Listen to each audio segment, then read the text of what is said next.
اعوذ باللہ من الشیطان الرجیم بسم اللہ الرحمن الرحیم الصلاۃ والسلام علی رسولہ الکریم والحمد للہ رب العالمین۔ السلام علیکم ورحمۃ اللہ وبرکاتہ۔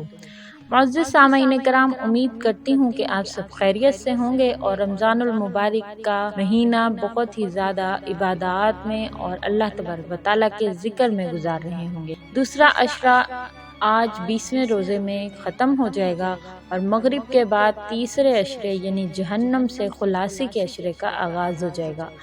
آج ہم نے سارے دن میں استغفر اللہ ربی من کل ذنب واتوب الیہ کو پڑھنا ہے اور مغرب کے بعد تیسرا عشرہ شروع ہونے کے بعد ہم نے اللہم اجرنی من النار کہ اے اللہ مجھے آگ سے نجات عطا فرما، اس کی تسبیح کرنی ہے 100 مرتبہ۔ اس کے ساتھ ساتھ کوشش کرنی ہے کہ زیادہ سے زیادہ اپنے آپ کو ذکر اللہ میں گزاریں، کیونکہ 20 روزے گزر چکے ہیں، اب آگے 10 روزے رہتے ہیں۔ جن لوگوں نے اعتکاف میں بیٹھنا ہے وہ مغرب کے وقت اعتکاف میں بیٹھیں گے، عصر کے ٹائم عصر کی نماز ادا کرنے کے بعد وہ اپنی مخصوص جگہ میں پہنچ جائیں گے جہاں انہوں نے اعتکاف کرنا ہے۔ جنہوں نے دنیا سے کٹ کر 10 دن اپنے اللہ کے ساتھ عبادت میں گزارنے ہیں، اللہ تعالیٰ سے دعا ہے کہ اللہ تبارک و تعالیٰ اس مبارک مہینے کے صدقے میں تمام حاجت مندوں کی حاجتوں کو پورا کرے، تمام بے اولادوں کو اولاد عطا فرمائے۔ جو لوگ اولاد نرینہ کے خواہش مند ہیں اللہ تبارک و تعالیٰ انہیں اولاد نرینہ عطا فرمائے۔ اس سے پہلے کہ میں آج کے اعمال آپ کے ساتھ شیئر کروں، میری آپ سے گزارش ہے کہ اگر آپ میرے چینل پر نئے ہیں یا مجھے پہلی مرتبہ سن رہے ہیں، میرے چینل محور اسلام کو سبسکرائب کیجیے اور ساتھ ہی لگے بیل آئیکن کو پریس کر دیں۔ بیل آئیکن پریس کرنے سے میرے چینل پر ہر نئی آنے والی ویڈیو کی اپڈیٹ آپ کے پاس نوٹیفیکیشن کی صورت میں پہنچ جائے گی۔ ساتھ ساتھ اگر آپ مجھ سے کوئی پرسنل بات کرنا چاہتے ہیں، اپنا کوئی مسئلہ شیئر کرنا چاہتے ہیں تو ڈسکرپشن میں فیس بک کا لنک موجود ہے، محور اسلام کے پیج کا لنک موجود ہے، آپ اس پر میرے سے سوال جواب کر سکتے ہیں، میرے سے اپنی بات کو شیئر کر سکتے ہیں۔ انشاءاللہ میں کوشش کروں گی کہ آپ تمام لوگوں کے سوالوں کے جواب دے سکوں، آپ کو وظائف وغیرہ بتا سکوں۔ اس کے ساتھ ساتھ میری آپ سے یہ بھی گزارش ہے کہ ویڈیو کو شروع سے اینڈ تک ضرور دیکھیں تاکہ کوئی بھی عمل ایسا نہ ہو جو کرنے سے رہ جائے۔ تمام نمازوں کے اعمال میں آپ کے ساتھ ذکر کرتی ہوں۔ 20ویں روزے میں آپ نے بعد نماز فجر اللہ تبارک و تعالیٰ کے پیارے سے نام یا وہابو کو 300 مرتبہ پڑھنا ہے۔ اکابرین نے فرمایا ہے کہ جو شخص فجر کی نماز کے بعد 300 مرتبہ یا وہابو کا ورد کرتا ہے تو اللہ تعالیٰ اس پر رزق کے دروازے کھول دیتا ہے، بے شمار رزق عطا فرماتا ہے۔ اگر کوئی شخص بے روزگاری کا شکار ہے تو اس کو چاہیے کہ چاند کی پہلی جمعرات کو روزہ رکھے اور عشاء کی نماز کے بعد 4000 مرتبہ یا وہابو پڑھے، انشاءاللہ اس کو ملازمت بہت جلد مل جائے گی۔ بارہا آزمودہ عمل ہے، آپ اس عمل کو روزگار کے لیے کر سکتے ہیں۔ بعد نماز ظہر آپ نے 7 سلاموں والی آیتوں کو پڑھنا ہے۔ 7 سلاموں کی آیتوں کی ایک ویڈیو بنا کر میں نے اپنے چینل پر بھی دی ہے، انشاءاللہ آپ اس سے استفادہ حاصل کر سکتے ہیں۔ اس میں میں نے یہ تمام آیتیں جو ہیں ان کا ترجمہ، ان کی خصوصیات اس میں نے بتائی ہیں۔ 7 سلاموں والی آیتوں کو آپ نے پڑھنا ہے جو اسکرین پر آپ کو نظر آ جائیں گی۔ اس کے ساتھ ساتھ جو شخص ان 7 سلاموں والی آیتوں کو، قرآنی آیات کو پڑھتا ہے، وہ درازیہ عمر کے لیے، حفاظت کے لیے، جان و مال کے لیے بہت مجرب عمل ہے۔ اگر آپ کو اکیلے پن کا خوف ہے، جن بھوت پریت کا ڈر ہے یا پکڑے جانے کا خوف ہے تو آپ 7 سلاموں کا ورد کریں، انشاءاللہ اللہ پاک آپ کو ان تمام مشکلات سے امن عطا فرمائیں گے۔ اللہ تبارک و تعالیٰ آپ کی ان تمام مشکلات سے حفاظت فرمائیں گے۔ نماز عصر ادا کرنے کے بعد آپ نے آیت الکرسی کو 40 مرتبہ پڑھنا ہے۔ آیت الکرسی اللہ تبارک و تعالیٰ کے عرش تلے نازل ہوئی اور اس کو قرآن مجید میں شامل کر دیا گیا۔ آیت الکرسی سورۃ البقرہ کی 255ویں آیت ہے۔ یہ آیت قرآن مجید کی تمام آیتوں پر فضیلت رکھتی ہے اور سورۃ البقرہ قرآن مجید کی تمام سورتوں پر فضیلت رکھتی ہے۔ سورۃ البقرہ کے متعلق ہے کہ جس گھر میں سورہ بقرہ کو پڑھا جاتا ہے اس گھر میں 3 دن تک شیطان داخل نہیں ہو سکتا۔ بعد نماز مغرب درود ابراہیمی کو 40 مرتبہ پڑھنا ہے۔ درود ابراہیمی کی خاص بات یہ ہے کہ یہ نبی کریم صلی اللہ علیہ وآلہ وسلم نے خود صحابہ کرام کو سکھایا، اس کی تعلیم دی۔ صحابہ کرام رضوان اللہ اجمعین نے ایک دن حضور صلی اللہ علیہ وآلہ وسلم سے فرمایا کہ آپ ہمیں درود و سلام کا طریقہ سکھا دیں، تو آپ صلی اللہ علیہ وآلہ وسلم نے درود ابراہیمی کو سکھایا۔ درود پاک ایک ایسی عبادت ہے جس کو کرنے سے فوراً 10 رحمتیں نازل ہوتی ہیں۔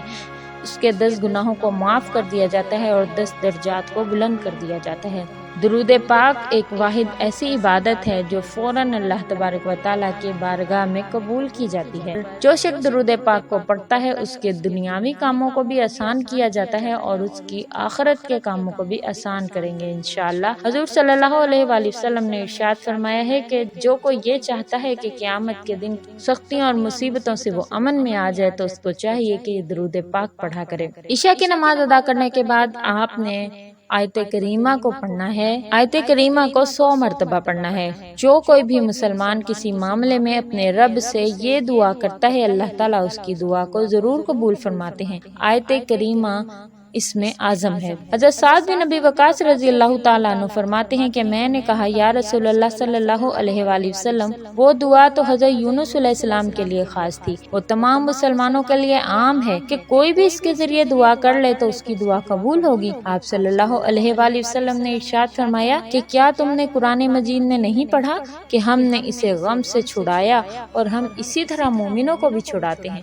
بس جو بھی اس دعا کو کرے اس سے اللہ کا وعدہ ہو چکا ہے کہ اللہ تبارک و تعالیٰ اس کو غموں سے نجات عطا فرمائیں گے۔ بہت سے لوگ ایسے ہوتے ہیں جن پہ اگر مشکلیں اور پریشانیاں آئیں تو وہ گھبرا جاتے ہیں، اللہ تبارک و تعالیٰ کی ذات کے منکر ہو جاتے ہیں۔ ان کے لیے مجھے ایک بہت ہی پیارا سا واقعہ یاد آیا ہے۔ مورخین نے کتب تاریخ میں لکھا ہے کہ ایک خاتون حضرت داؤد علیہ السلام کی خدمت میں حاضر ہوئیں اور عرض کیا، اے خدا کے نبی، آپ کا پروردگار عادل ہے یا ظالم ہے؟ حضرت داؤد علیہ السلام نے فرمایا، تیرا ناس ہو اے خاتون، تو کیا بات کر رہی ہے؟ رب تعالیٰ تو سراسر انصاف ہے اور ذرہ برابر بھی کسی پر ظلم نہیں کرتا۔ پھر آپ نے پوچھا کہ ایسا کیوں کہہ رہی ہو؟ تمہارا کیا قصہ ہے؟ اس عورت نے اپنا قصہ بیان کرنا شروع کر دیا۔ اے خدا کے نبی، میں ایک بیوہ عورت ہوں، میری 3 بچیاں ہیں جن کی پرورش میں اپنے ہاتھ سے سوت کاٹ کے کرتی ہوں۔ میں دن بھر اور بعض اوقات راتوں کو جاگ کر سوت کاٹتی ہوں۔ گزشتہ روز میں اپنا کاٹا ہوا سوت ایک سرخ کپڑے میں باندھ کر اسے بیچنے کے لیے بازار جانا چاہتی تھی تاکہ اس کی آمدنی سے بچیوں کے کھانے کے لیے بندوبست کروں، لیکن اچانک ایک پرندہ مجھ پر ٹوٹ پڑا اور سرخ کپڑے کو گوشت کا ٹکڑا سمجھ کر اڑا لے گیا۔ یوں ہی حیرت اور حسرت کے ساتھ میں ہاتھ ملتے رہ گئی۔ اب میرے پاس کچھ بھی نہیں کہ میں اپنی بچیوں کو کھانا ہی کھلا سکوں۔ ابھی وہ خاتون اپنی داستان بیان ہی کر رہی تھی کہ اتنے میں آپ کے دروازے پر دستک ہوئی۔ حضرت داؤد علیہ السلام نے آنے والے مہمان کو گھر میں داخل ہونے کی اجازت دی۔ اجازت ملتے ہی یکے بعد دیگرے 10 تاجر اندر داخل ہوئے، جن میں سے ہر ایک کے ہاتھ میں 100 دینار تھے۔ تاجروں نے عرض کیا، خدا کے نبی، ہم ان دیناروں کو مستحق تک پہنچانا چاہتے ہیں۔ حضرت داؤد علیہ السلام نے فرمایا کہ میرے پاس یہ دینار حاضر کرنے کا سبب کیا ہے؟ تاجروں نے جواب دیا، خدا کے نبی، ہم سب ایک کشتی میں سوار تھے، اتفاقاً ایک زوردار آندھی آئی، کشتی میں ایک جانب سوراخ ہو گیا، کشتی پانی سے بھرنا شروع ہو گئی، موت ہمیں نظر آ رہی تھی۔ ہم نے نظر مانی کہ اگر حق تعالی شانہ ہمیں اس طوفان سے نجات دلائیں تو ہر شخص 100 دینار صدقہ کرے گا۔ پانی کشتی میں تیزی سے داخل ہو رہا تھا، ہمارے پاس کوئی بھی ایسی چیز نہیں تھی کہ ہم اس سے سوراخ کو بند کر سکیں۔ ہم نے نظر مانی، ادھر رب تعالیٰ نے ہماری مدد کا بندوبست کر لیا۔ ایک بہت ہی پرندہ منڈلاتا ہوا کشتی کے اوپر آ گیا اور پنجے میں ایک سرخ رنگ کی پوٹلی تھی اور اس کو ہم نے دیکھتے ہی دیکھتے پوٹلی اس نے کشتی میں پھینک دی۔ ہم نے اس پوٹلی کو اٹھایا اور اس میں کاتا ہوا سوت تھا۔ ہم نے فوراً اس کشتی کا سوراخ بند کیا اور اپنے ہاتھوں سے کشتی کے اندر کا پانی نکالنا شروع کیا۔ تھوڑی ہی دیر میں وہ طوفان تھم گیا اور ہم یوں موت کے منہ سے واپس آ گئے۔ اب یہ صدقے کی رقم آپ کے ہاتھوں میں ہے، آپ جسے چاہیں اسے دیں۔ یہ قصہ سن کر حضرت داؤد علیہ السلام اس عورت کی طرف متوجہ ہوئے اور فرمایا، تیرا پروردگار تیرے لیے بحر و بر میں تجارت کر رہا ہے اور تو اسے ظالم گردان رہی ہے۔ پھر آپ نے تمام زکوٰۃ کی رقم اور دینار اس عورت کو دیے اور فرمایا، جاؤ اپنی بچیوں پر خرچ کرو۔ مجالس النساء کا یہ واقعہ ہے۔ اس سے معلوم ہوتا ہے کہ اللہ تبارک و تعالی ہمیں جو مشکلیں اور دیتے ہیں وہ اصل میں ہماری آسانیوں کے باعث ہوتی ہیں، لیکن انسان کو فوری طور پر اس بات کی سمجھ نہیں آتی اور وہ اللہ کا منکر ہو جاتا ہے کہ اللہ تو میری بات ہی نہیں سنتے، اللہ مشکلوں میں ہی ڈالے رکھتے ہیں، جبکہ اللہ تبارک و تعالیٰ کا قرآن مجید میں وعدہ ہے، ان مع العسر یسرا، کہ بے شک مشکل کے ساتھ ہی آسانی ہے۔ اللہ تبارک و تعالیٰ کی ہر ایک آزمائش کو قبول کریں تو انشاءاللہ اللہ تبارک و تعالیٰ آپ کے لیے ضرور آسانیوں والا معاملہ فرمائیں گے۔ اپنے آپ کو اللہ کی ذات کے ساتھ جوڑیے، اللہ کی ذات پر اپنے تعلق کو جوڑیے، پھر دیکھیں کس طرح سے زندگی آسان ہوتی ہے، کس طرح سے آپ کی مدد ہوتی ہے۔ انشاءاللہ امید کرتی ہوں آپ کو ویڈیو اچھی لگے گی اور آپ اس کو لائک اور شیئر ضرور کریں گے۔ اگلے دن کے اعمال کے ساتھ انشاءاللہ آپ کی خدمت میں حاضر ہوں گی، تب تک کے لیے اجازت دیں۔ اللہ تبارک و تعالیٰ آسانیاں عطا فرمائے اور آسانیاں تقسیم کرنے کا شرف عطا فرمائے۔ السلام علیکم ورحمۃ اللہ وبرکاتہ۔